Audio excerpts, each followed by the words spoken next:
Hello, everybody. Welcome to the Mastermind meeting for Clear's Mastermind Group Regional Organizers, and we're here today with the regional organizers that are on the call, and I will introduce everybody for you here real quick. Art Don up in the Washington D.C. area. Hello, everyone. Harry Legg in the Verona, New Jersey, and New York City area. Hello, hello, hello.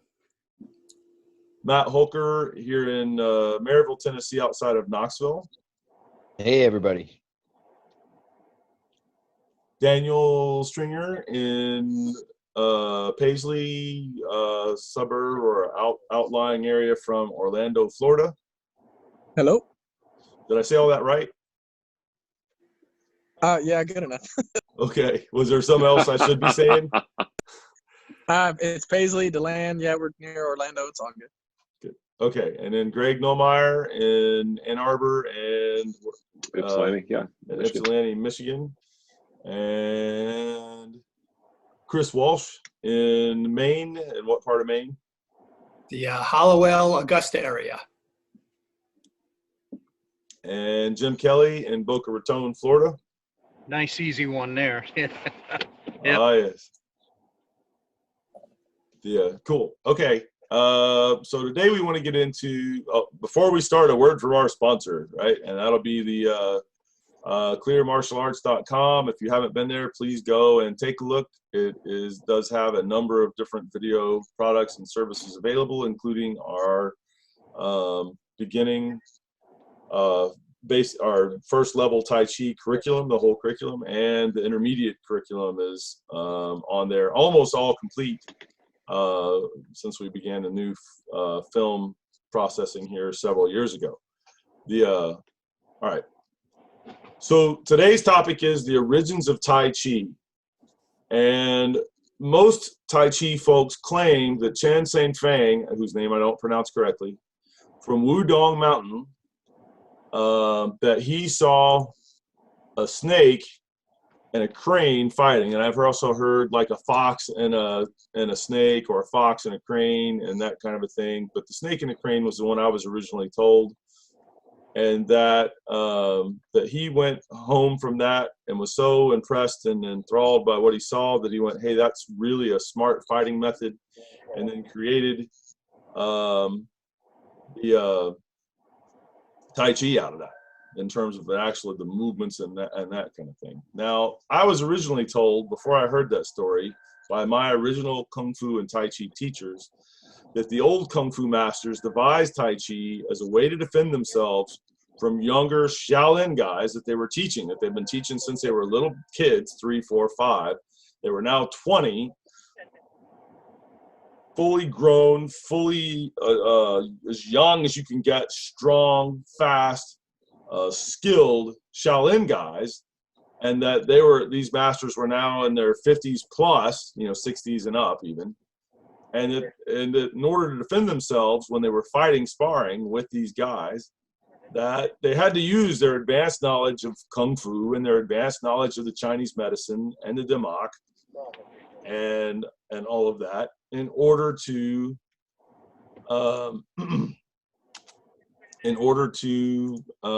basically have a decent chance against these guys, because they were young and strong and feeling their oats and all that stuff. And so that the Tai Chi came out of that. Now what's interesting about that idea is that Shaolin is down the road, like about an hour and about 1.5 hours today. Depending on what you're driving and how you're driving. It's about 60 miles from Chen Village. And if you think about a horse going even at 10 miles an hour, which isn't even a run, it's like a nice little trot. That means that even in historical times, at 60 miles in about 6 hours, a little under a full day of travel, you could get there from Shaolin to Chen Village, right? And here's the other thing, that the snake and crane that I originally saw as being how it got created, interestingly enough, in Shaolin, snake has to do with chi and crane has to do with sinew And when you put them together, you get dragon. And if you look at the Shaolin version of dragon, it has this look, and I'm doing this where you can see parts of me in the thing, that if you look at a lot of the Chen style, really moving, well, it's really cooking along, it's got that kind of rolling, winding thing going on in the way that it's looking. So I'm not saying it comes from Shaolin. I'm saying there's some pretty good evidence that there's at least heavy influence historically, and that in the animals, that when you start looking at which ones have to do with chi and which ones have to do, and when I said sinew, I really meant tendons for the crane, and then how that works and what Tai Chi is doing, it starts to go, you start to go, hey, that's really a very plausible, not out of the question kind of a thing. And Daniel's looked into this since I told him this a good ways back, and he's looked into it a little bit more. I don't know if any of the other ones of you have any thoughts on that, and if you do, go ahead and voice them now, and if not, I'll go on to the next part. Go ahead. The thing that I had come across in a couple accounts was the general that was put out to pasture Kui Qigong or something like that, and he was forced into retirement, and he put together what he knew of martial arts. And again, he wasn't too far from the Chen village. And then that somewhere around 1580 or something like that, Chen Wing-ting picked it up from him. Okay. And that's eventually what becomes called. You know, I don't yeah, know no, I'll be getting into more stuff about the historical aspects of this, so that you get it that are known, pretty well known, so that you'll get an idea of some of that too. So, but that makes sense. What you're saying. For me, I had heard, you know, the same things, and I had not really considered before that, you know, I had heard the idea that the Tai Chi was a way for the old masters to hang with the, you know, younger, tougher, sprier guys, and that made sense to me. And then I'd heard the story of, you know, the sort of the magical animal event that was like, oh yeah, now I know Tai Chi and I have to devise this system and share it with the world. And that did not make a lot of sense to me. But the idea that he didn't necessarily see these two animals fighting, but that he saw a snake style master and a crane style master fighting and devise Tai Chi out of that makes a lot of sense to me. And so I have always, after I heard you put it in that way, I have always sort of pictured it in my head as that's how it went down. But you know, who knows, maybe he did really see a couple animals. I mean, they do realistically, they do kind of fight that way, and that's why those styles are called that. But, well, yeah, because the Shaolin originally derived from, you know, if it was tiger style, it was originally derived from trying to imitate the tiger, or the, you know, tiger style. And if it was a monkey, trying to imitate the monkey, and snake trying to imitate the snake, and crane trying to imitate things that they saw cranes doing and all that. And so if the person who originally devised it was a Shaolin master, they may have actually then somewhere seen a snake and crane fighting and went, oh, and still got it out of nature, even though, you know, even though they originally learned it as styles in Shaolin that were derived by other people from nature. Yeah, there's definitely a historical thing of people building on top of knowledge from other people, and then seeing it in nature as well. Both things. All right, so why is the origin important? Exploration, discoveries of high-level principles, and changes are part of the art, including part of the art of Tai Chi. Prior to the 1900s, Tai Chi was not called Tai Chi. Yang Luchan, or Yang Fa-Ke, depending on how you pronounce it. My pronunciations are terrible, and I apologize for that. Who learned from, again, another name, Chen Shang Xing, who was a Chen style master. He heard sounds from a courtyard, and there's a lot, this story is repeated enough, and it's historically modern enough that we know this is basically the case. And he went and spied on them. And then it says that one night that he was like a servant at the compound for this, that Chen Fa-Ke or Yang Luchan, the same guy. That he was a servant for them, but I've also heard accounts that he wasn't a servant for them and kind of like snuck up to their compound and spied on them through the gate and whatever. Anyways, one night he was awakened by the sounds of hen and ha in the distance.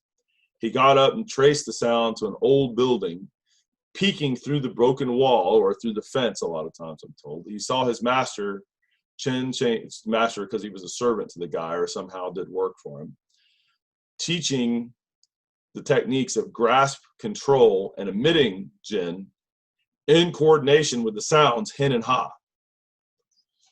And I also use this because I teach the hen and ha, and it's very rare and not common information. And a lot of times people who have been in Tai Chi for a long time see it and go, what? Tai Chi doesn't do this. And it's like, you better go read your history and you'll see that, yes, it does. And then there's a lot of people who've read that history and they're trying to do hen and ha and their sounds are not correct. That's a matter of having been taught it, and really having used it. And I've used it for real. Anyways, he was amazed by the techniques, and from that time on, unknown to Master Chin, Yang continued to watch the secret practice session every night. He would return to his room to ponder and study, and because of this, his martial ability rapidly advanced. One day, Chin caught him.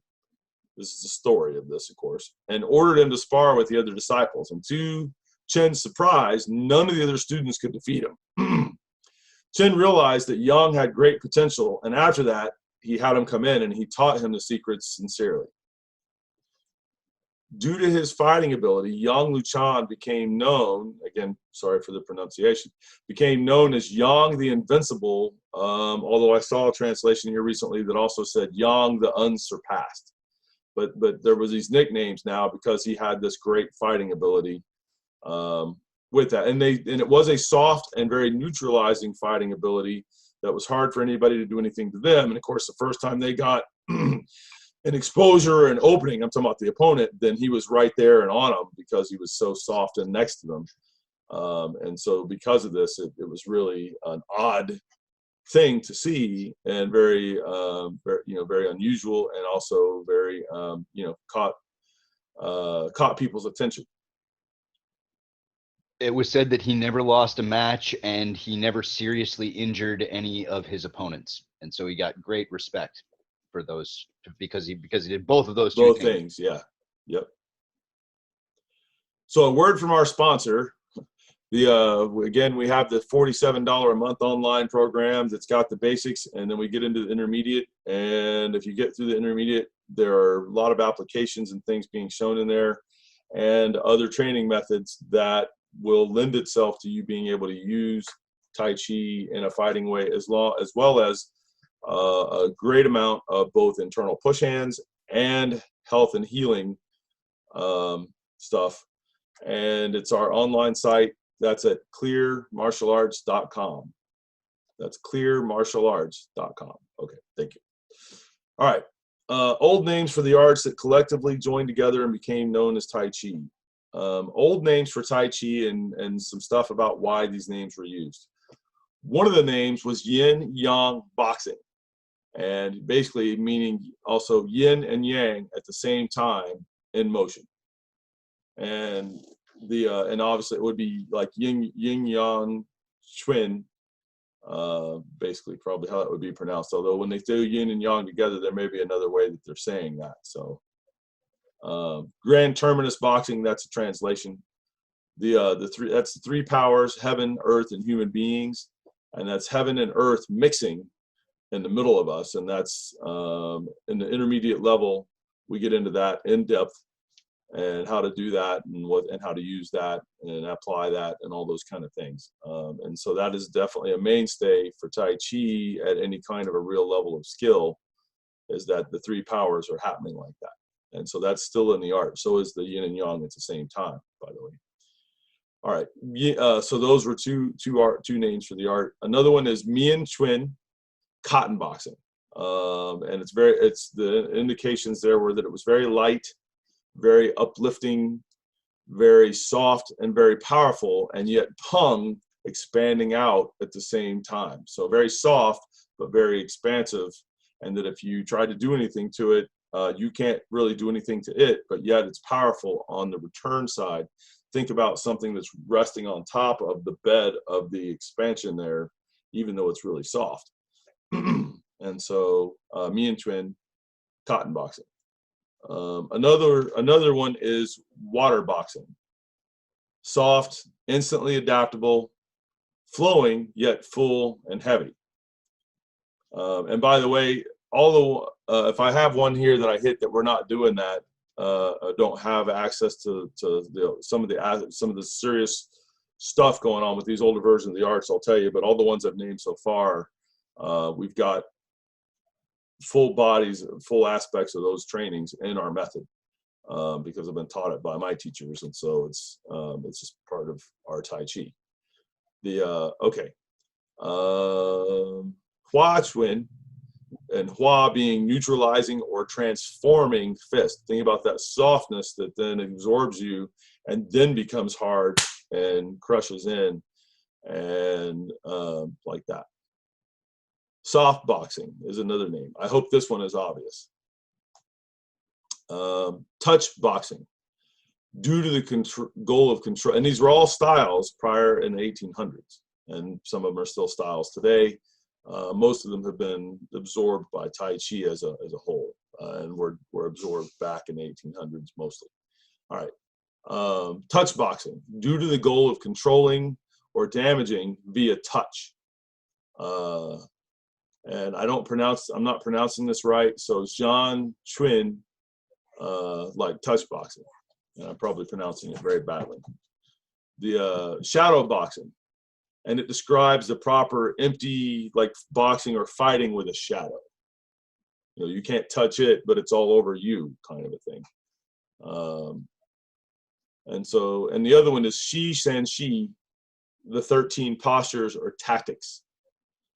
And you see that still in most versions of the art, when they've got the full Tai Chi Chuan, where they talk about the 13 Shi, Peng Lu Jian, and then your split pluck, elbow, shoulder, and then your 4 different directions: forward, right, left, forward, back, and then the center stationary. And so that's what, and so those are still contained. Again, they got absorbed in and are contained within the art.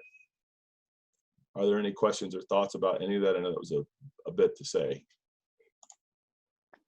Just that I think there was a poet that saw Yang Luchan fight that was really talking about that is the grand ultimate or whatever, and that's kind of how it got the name that's stuck. Yeah, he I can't remember his name. He was a Taoist scholar, and he wrote a couplet about it, and I remember the couplet because it's interesting. He wrote the hands that hold the Tai Chi shake the whole world. The chest with ultimate skill defeats a gathering of heroes. And that was the couplet. And I guess they really liked the idea of, like, yeah, we hold the Tai Chi in our hands and we shake the whole world. And so I have that here, and then the basic of it, and somehow managed to skip it. And it's the name of the guy in English print is O-N-G, Ong Dong, T-O-N-G, is how they've got it in English print. Is the guy that said this. Yeah, go ahead. Sorry, I did not mean to cut you off. What was the second line of that? What's that? It was the hands that hold Tai Chi shakes the world. What was the second part? The chest with ultimate skill defeats a gathering of heroes. He was really impressed by his ability to yield his, like, on strikes, to yield his torso, whole body and structure, and receive it without receiving any punishment. Basically, what you guys have learned as the like the pillow body, where somebody can be hitting at you, like what normally people would break people up, and you're just dissipating the strike completely, and it looks like they're hitting a pillow or a sheet that's hanging. And it's, when people see it at first, they either think that it's fake or they think the person's not really hitting, and then when they feel it, they're usually weirded out. But it is one of the Tai Chi skills that's a hallmark to me of whether somebody's really got it or not. If they can do that, it's probably real. If they can't, it's probably not, because that is a fundamental skill for really using it in a fighting way, and you should be able to do it with the vast majority of your body, if not all of your body. where it's got this thing going on, and the body is well adapted to it. If you're not double weighted anywhere, it's not that hard of a skill to pick up. If you're double weighted anywhere, the skill, it immediately wrecks the skill. The skill can't happen under those circumstances. And double weighted, not meaning weight on one leg or two legs. It has to do with the way that the energy is in your body, and proper coordination of yin and yang inside the body. And I don't mean to make that vague, but it's quite a deep subject. It's its own topic completely. So, all right, cool. Any other stuff on that, or? Okay, if the legend of Chang Sin Fang is not true, then why is it commonly accepted as the origin of Tai Chi? And what I've seen consistently in my years in the arts, as I started researching somewhere in the mid-1980s, is that China has, in general, and Kung Fu in general, has a history and a habit of taking, and there's a cultural thing here where it's, if I created something, even if that something is awesome, I don't want to personally take responsibility for it. I feel like I take away from, who am I, and I take away from the art. It's sort of a humility thing like that to some degree. There's more to it, but I'm trying to give you the basic of it. And that if I attribute it to some legendary hero, that's where this comes from, and I managed to get the secret transmission from him, then it's the great stuff that it's supposed to be. And so there's this history in a lot of the martial arts in China, not all of them, but a fair amount, of hiding where the thing really came from and attributing it to legendary historical figures like this. So that's one of the aspects of what's likely going on here with Tai Chi. Okay. Wudang also has a great history of and really nice internal arts that do come from there, and a great people who are really serious healers and that kind of stuff. Unfortunately, most of what is found in Wudang today is a tourist trap version of training. I have several students who have trained there and come back and repeatedly said that that they basically don't get past the basics, that when they've had more skilled themselves because they've learned from me and or from other senior teachers, and they go back there, that the teacher either is seriously not willing to even engage, or they simply don't know the more advanced aspects of the art. And this wasn't true even in the 1990s when I was in China, but apparently it's true today. And so there's this, and then the Chinese government has propped up these kind of things, that and Crouching Tiger, Hidden Dragon is what came out that made Wudang, put it on the map as a place that had high-level martial arts in the minds of general public in most parts of the world that are modernized. And so then they put money there and made it that tourist trap of training, where really, for the most part, not the authentic arts, and definitely not in real depth. There's still that culture of actually hiding the information and all of that. And so unfortunately, it's created a situation there that is true as it stands today for the most part. I'm not saying there aren't people on the mountain who have it. I'm hoping that there are. It's just that what most people who go there, in most different places, anywhere you can fairly easily access publicly, even maybe with some difficulty access publicly, that for the most part, they're doing what I just said, where they're a front for the Chinese government to make money, and or tourism, and or try to promote Chinese culture in a certain kind of way, but yet we're not going to give you the real stuff, because we wouldn't do that, being what they say, right?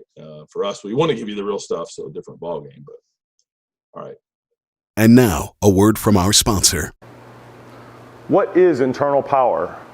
Most people only understand external exerting power, which is another way of saying tense muscle strength. Bigger, more tense muscles equal more power. That's external power. Internal power comes from pretty much anything except tensing your muscles. There are many sources of internal power, and tapping into them is more of a mind skill than anything else. This is where the phrase mind over matter comes from. My name is Richard Clear, and internal power is what I do. Students come to me for the mind over muscle secrets of internal power that are hard to find anywhere else. Over the past 40 years, I figured out how to get students on the fast track to effortless power. I created a one-of-a-kind online program that is getting such amazing results for my students that I put a money-back guarantee on it. Find out more at internalpowerkeys.com. That's internalpowerkeys.com. Thank you. So what is Tai Chi Chuan?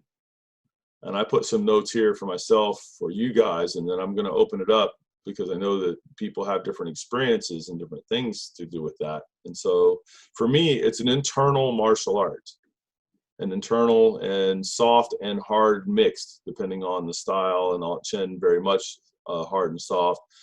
Yang being much more typically soft with a lot more E skill.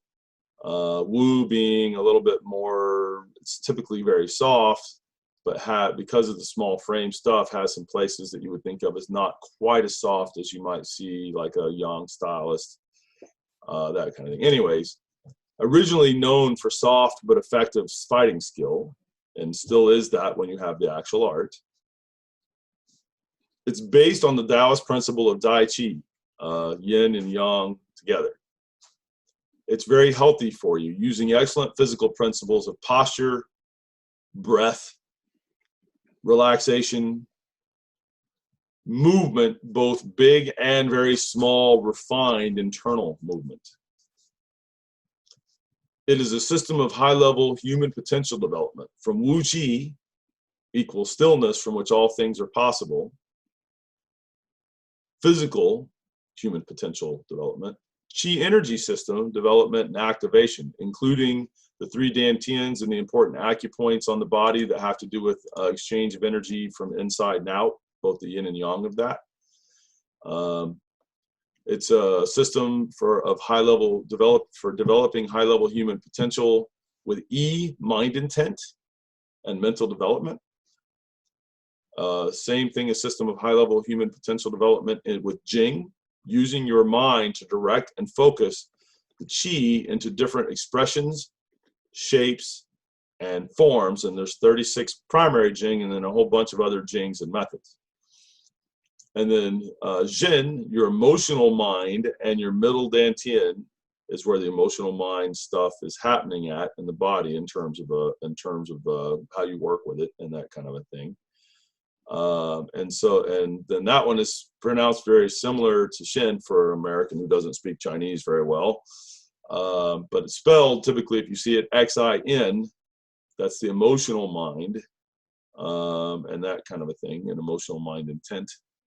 And then Shen, Shen in English, different character.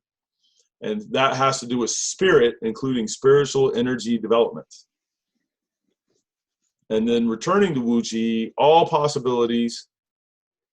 And if I didn't say this in the beginning, from Wu Ji, stillness from which all things are possible. Returning to Wu Ji, all possibilities and potential, ultimate primordial universe, no polarity. It's sometimes called void, but I like in a public thing, I'm actually going to try to quit using that so much because people think of that as meaning empty and there's nothing there.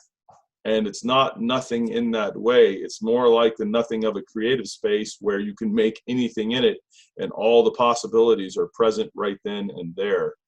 And so I like to call it God's workshop. And so hopefully that's helpful.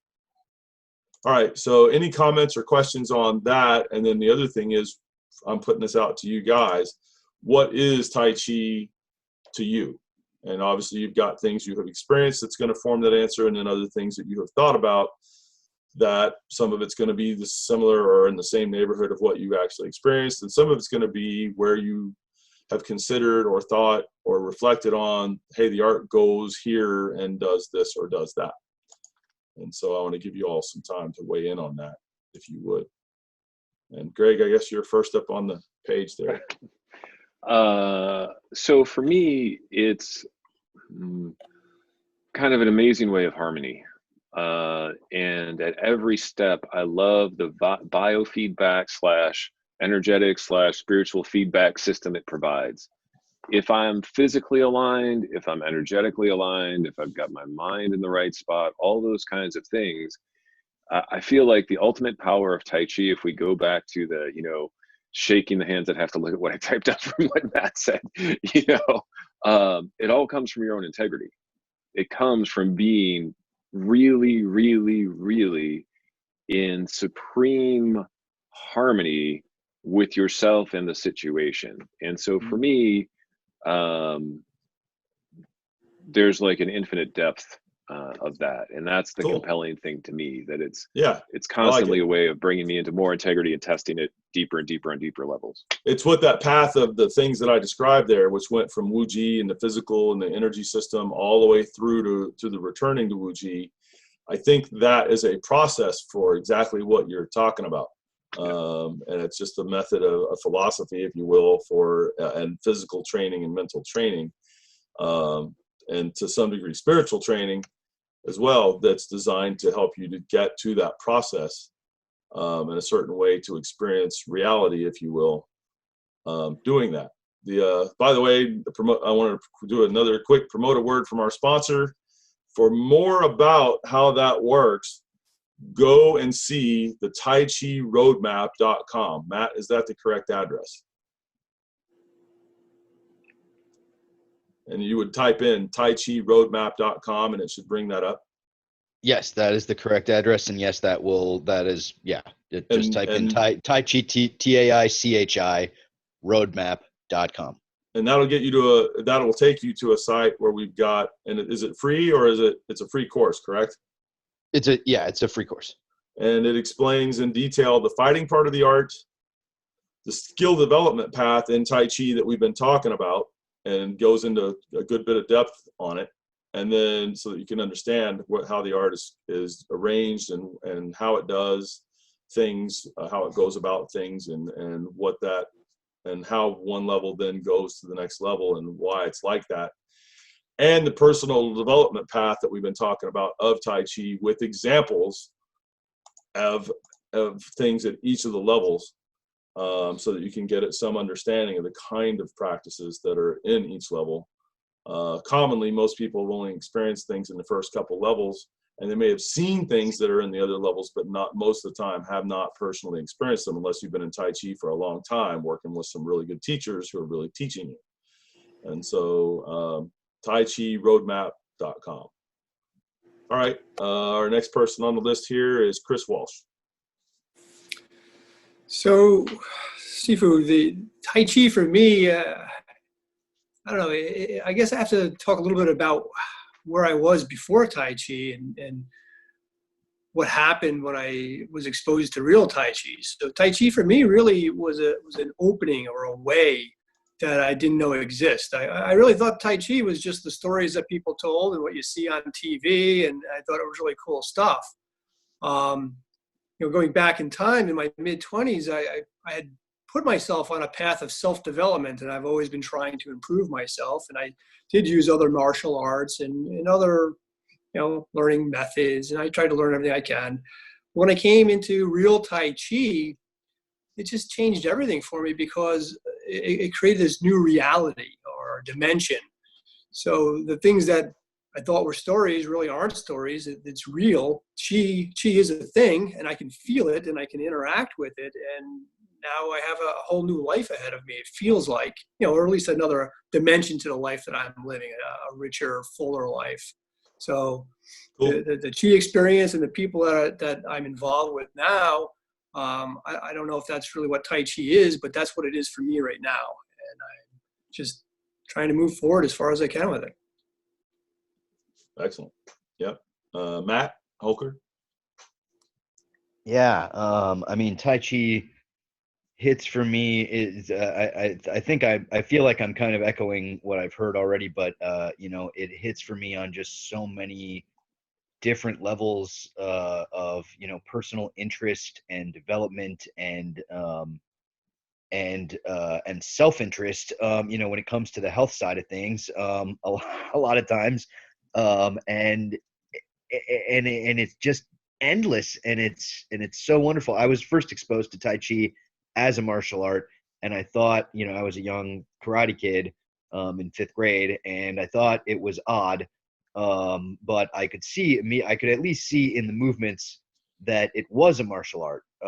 And the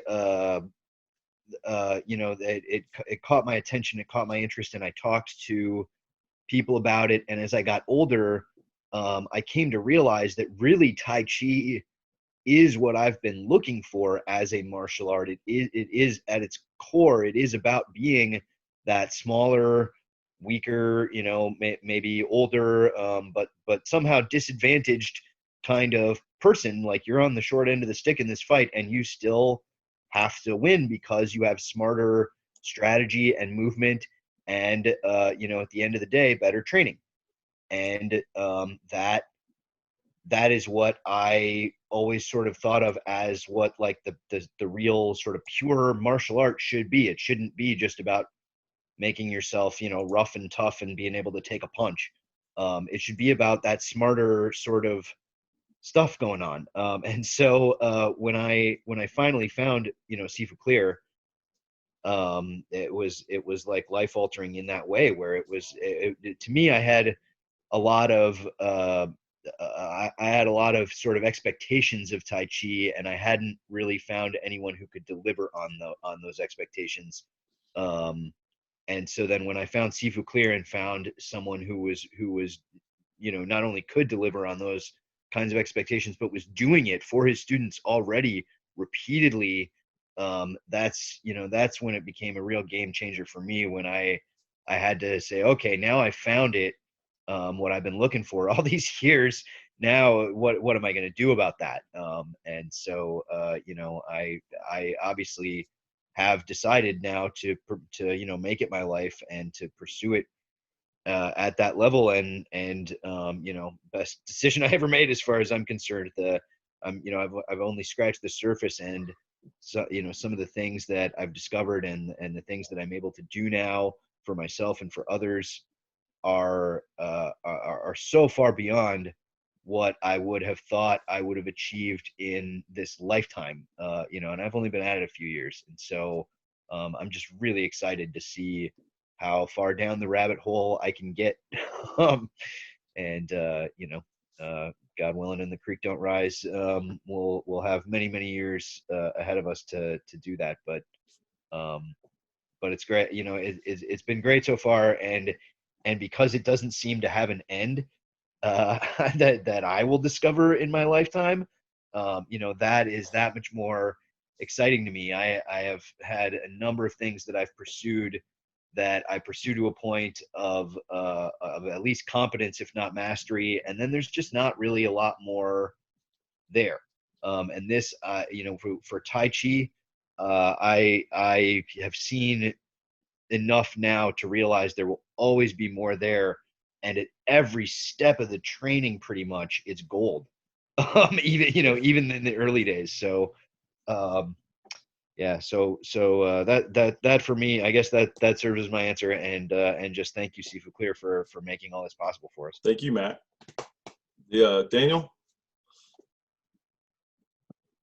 Yeah. Yeah. Trying to think of, well, I mean, just a deep question, you know. It is. And everyone's already said really good things, and I don't want to just ramble on to.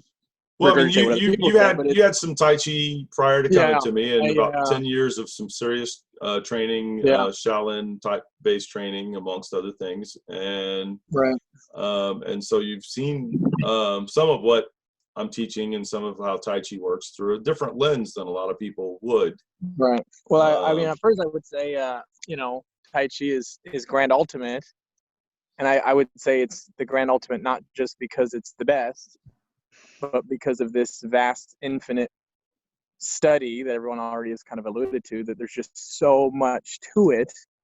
And as Sifu said, doing Shaolin Kung Fu and other kind of Kung Fu for pretty seriously. I mean, I'm more serious than most for over a decade.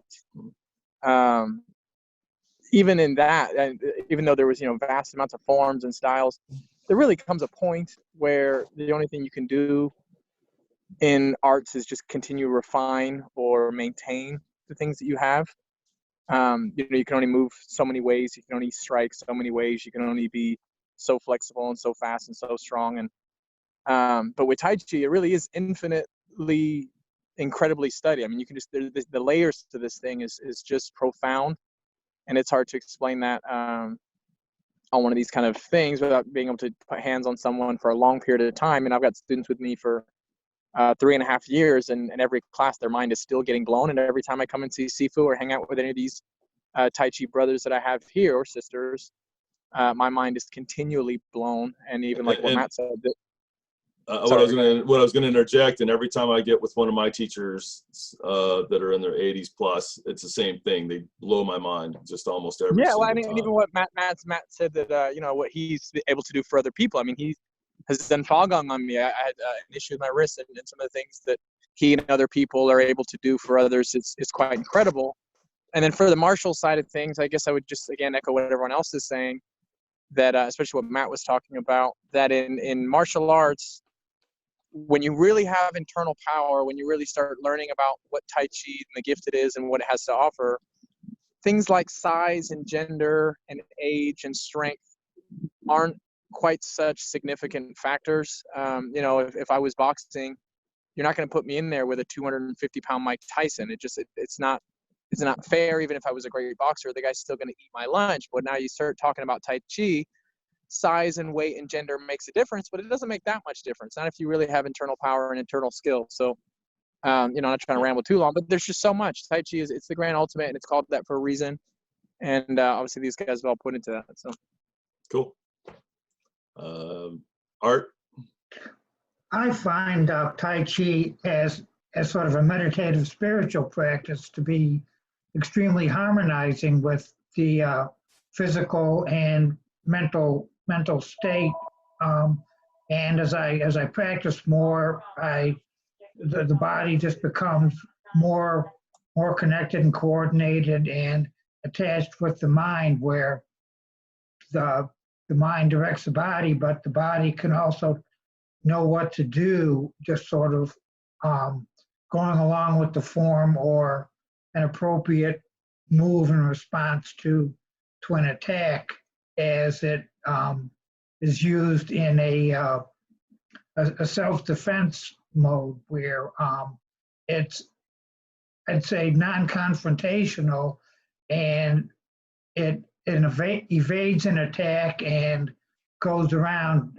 I guess the analogy is often water flowing around, but still it's very powerful. So I find it, again, just it harmonizes me on a physical, emotional level, and it's very, very powerful for its non-confrontational but forceful self-defense martial ability.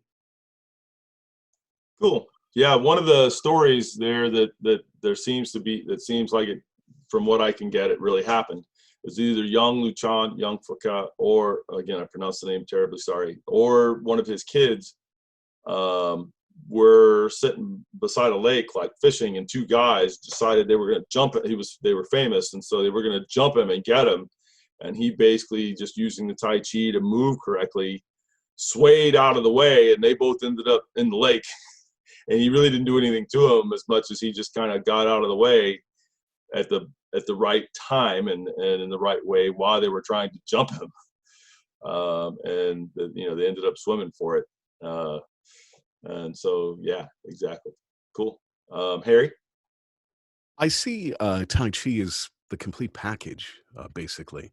I've had a fair amount of training in a number of other arts, and there's a combination of where I was getting the training from was just form crazy and on the empty side, while it may have been good for physical conditioning in that. But the Tai Chi that I'm learning through you is covers both sides, from the martial to the health. And we're not just going through form and trying to learn, as examples, spiraling or waving or whatever it is through form. You have found ways for us to break out all of these different qualities and energies and body states that we need to have, and to really work on them and learn to own them. And that is a huge difference. One of my favorite things is the fact that just about everything I've learned has dual usage, whether it's in fighting or whether it's in health. And one of my favorite very quick stories is we were attending a Tai Chi event, a weekend event, staying in a hotel. The air conditioner window thing is blowing right over my bed, and it gives me the nastiest sinus cold. I was absolutely miserable. And I'm driving you in the car, and you knew how miserable I was, and you said, okay, we'll simply contract or condense all of that where it is, not too hard, where you mess yourself up, but bring it all in, and then just expand and release it. And while I'm driving, I was able to do that because I had the condensing and contracting and expanding down well enough that made perfect sense to me. And right there on the spot, I opened up. I'm like, oh my gosh, why didn't I think of that myself? But nonetheless, it's just amazing. And that's such a simple thing that this art can bring to you. So to me, it really is the whole package: mental, physical, and also spiritual. It goes everywhere. And I haven't seen that in other arts. Maybe it's because I haven't been completely exposed, but I also know so much of what out there is empty, and what you were teaching us is not. So thank you. Cool. Hey, yeah, you're welcome. By the way, I want to make sure that I've said this, because I don't think I said it at any other point. Don't confuse the spiritual, when we're talking about spiritual and spirit stuff and Tai Chi, for your religion and or your belief in God. It's not trying to get you to do any kind of religious thing in any way, shape, or form. Now, when I say that, there are people who do it that way. I do not. My teachers do not. At least most of my teachers do not, or have not. At the same time, if you believe in God and you personally have a personal, I'll just say it that way, the way that a Christian would say it, which is, if you have a personal relationship with God and that kind of a thing, I find that the spiritual training that you get from the Tai Chi helps you to get a better sense and feeling of that, and a better interaction with that in terms of your experience and interaction with it. Not how to do it, not the God that you're communicating with, but the actual, same way I relate to my daughter. Tai Chi helps me relate to my daughter. It doesn't help me talk to her better. It doesn't help me love her more. It helps me feel how I feel about it and how she feels about it. And it helps me, there's other aspects of, and I'm trying to think of how to say this. If I was eating food and it's, what's that? I said you're learning to work on connection for sure. And yeah, that's kind of what I'm saying. And it's the same thing. If I'm eating, I'm still eating the food. The food didn't change because of it, but the way that I ate that food and my experience of eating that food are very enhanced by the way that I'm doing it. And so it's that. Yeah, and so, yeah, cool. All right, guys. And so again, some of the things we're talking about there, if you want to know more about that, the taichiroadmap.com will give you a better sense of that. Certainly you can put questions also on this posting when and where you see it, or go to our site, cleartaichi.com, and send us an email, or on our Facebook pages, the Clear Tai Chi on Facebook. And we will be happy, and you'll find that if you got this video somewhere else, like a podcast, then go to one of those other places where you can, or right there, if there's a podcast place to interact. Anyways, wherever you put it, as long as we see it and know it, we will interact with you and try to answer questions, or at least direct you accordingly, depending on what the question is. And thank you for listening, and thank you guys for participating today, and enjoyed working with everybody, and more next time. Thank you, Sifu. Thank you, Sifu, and everyone. Take care. Good week. Bye, guys. Thanks, everybody. And now, a word from our sponsor. The internal power that comes at the higher levels of Tai Chi can seem mysterious, but that is mostly because Tai Chi students don't see the big picture yet. They don't even understand what the higher levels of the art are, much less have a plan to get there. Even though the senior masters mostly agree on what the steps are, they mostly don't talk about it. On the taichiroadmap.com, I outline all of the steps of Tai Chi development. Everything is explained so you know what to do, when to do it, and why. This is the complete roadmap to Tai Chi mastery with an explanation of all the steps from rank beginner to senior master. Again, that is a free course that you can access online. Go to taichiroadmap.com to sign up. That's taichiroadmap.com.